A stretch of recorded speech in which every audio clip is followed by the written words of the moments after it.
I'm ready to catch a flight to Darwin.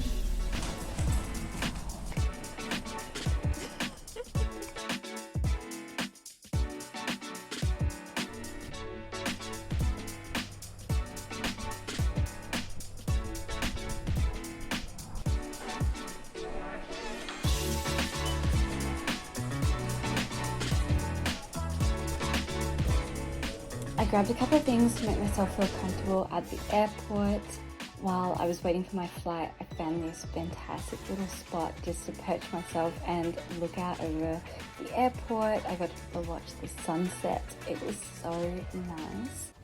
And while I was sitting there, I decided to get a Caesar salad right before I flew, which was a fantastic choice. It was so delicious. Then once I was on board, I had a peppermint tea and rested up because it was about 1:30 a.m. when we got in.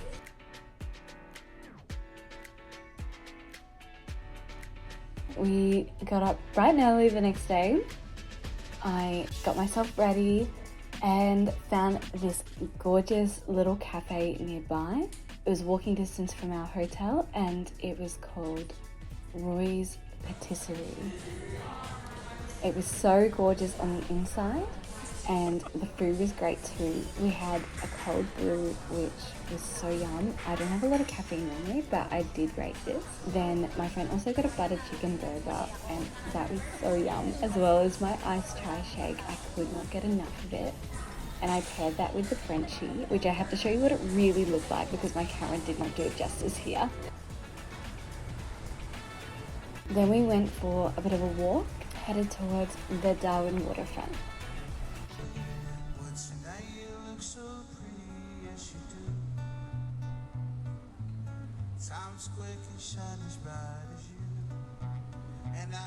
We stopped at the main boulevard. I just wanted to have a little bit of a look around at the shops and maybe get a souvenir or two. And then we continued making our way towards what is a artificial wave pool. So at the Darwin waterfront, there's a couple of man-made areas where you can swim croc-free, and one of them is an artificial wave pool, which it's about $8 entry. It's for all ages, and at 2:15 the hour, artificial waves come on. They had free floating rings that everyone could swim in, and they also had a canteen.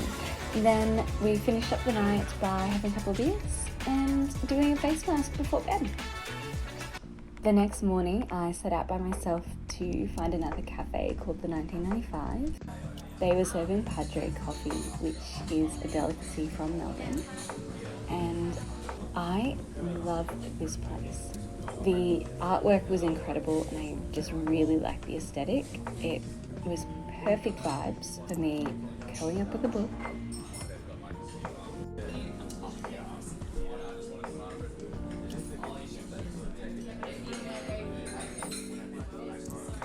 Then my friend rocked up, so we ordered some food and drinks. I got an iced matcha and poached eggs on toast. They were fantastic. Then we headed to Crocosaurus Cove, or World of Crocs. Here there was an amazing aquarium where you could look up underneath the crocodiles and see some really cute baby ones. Are you real?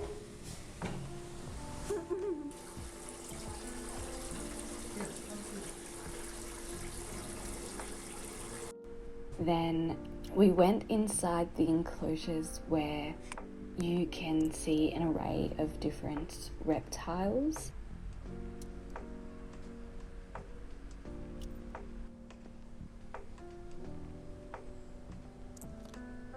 There was everything from snakes to lizards, and they even showed you the type of eggs that they come from as well.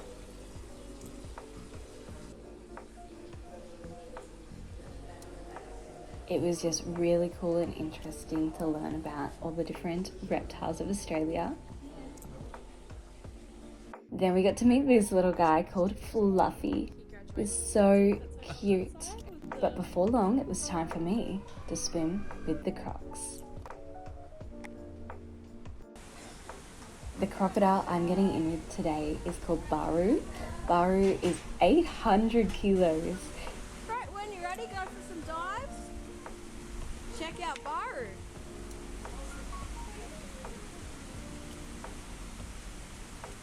This experience costs about $200 and you get to free dive in this little capsule with crocs. It was so fantastic and I highly recommend it.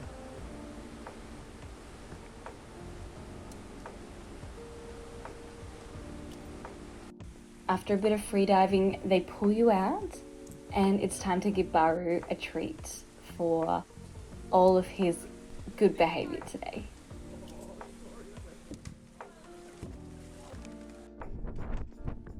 And then after a big day of adrenaline and swimming with crocs, we decided it was time to head back to the hotel and go for a swim.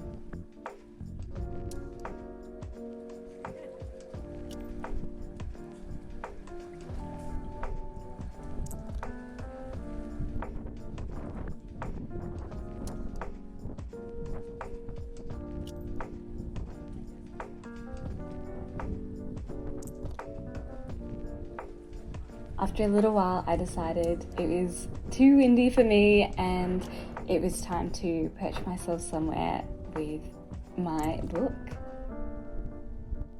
So I dried off and I found a nice little sun chair.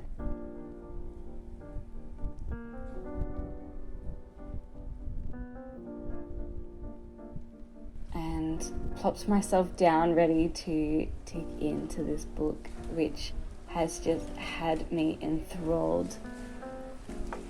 I don't normally read a lot of fiction, but it is a fantastic book to jump into as an introduction. It's The Ledge by Christian White. It's an Australian drama thriller. It's very suspenseful and every chapter that I have to put it down, I'm just ready to pick it back up again. I'm about halfway through at the moment. Obviously, I'm just starting this book, as you can see in the vlog, but I've been reading it for about a week or so while producing this, and I am in love.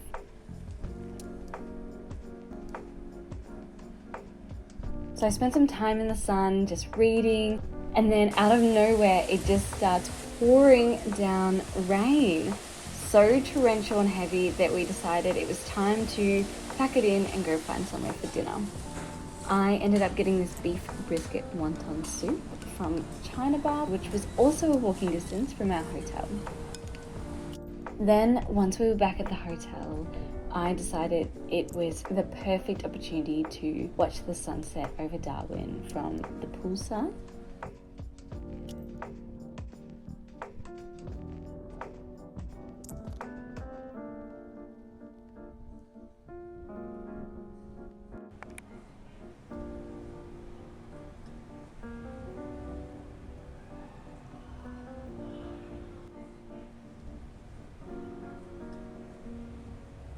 Our flight didn't leave till midnight that night, so it was just a fantastic opportunity to watch the sunset, look over the city of Darwin. I caught up with my parents on the phone, as I usually do, and just soaked in the last of that balmy summer weather that Darwin gives.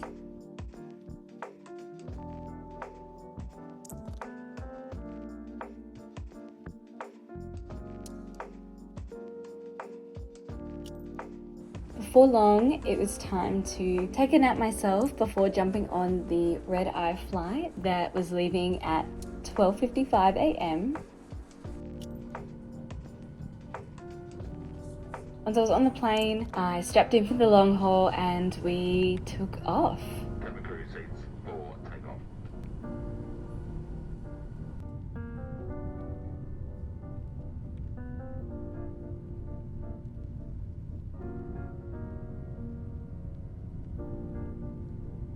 And then once we were in the air, I had a whole row to myself, so I spread out a little bit, read my book for a little while, and then I was feeling a bit peckish, so I had a ham and cheese toastie and got some snacks and a peppermint tea.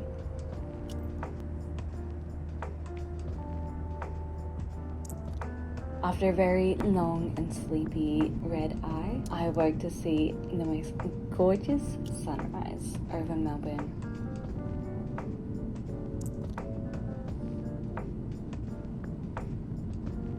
And finally, it was time for us to land. I loved that holiday, but I could not be happier to be home at that point. It was about 6 a.m. in the morning and we'd had a fantastic time, but I was ready for a sleep.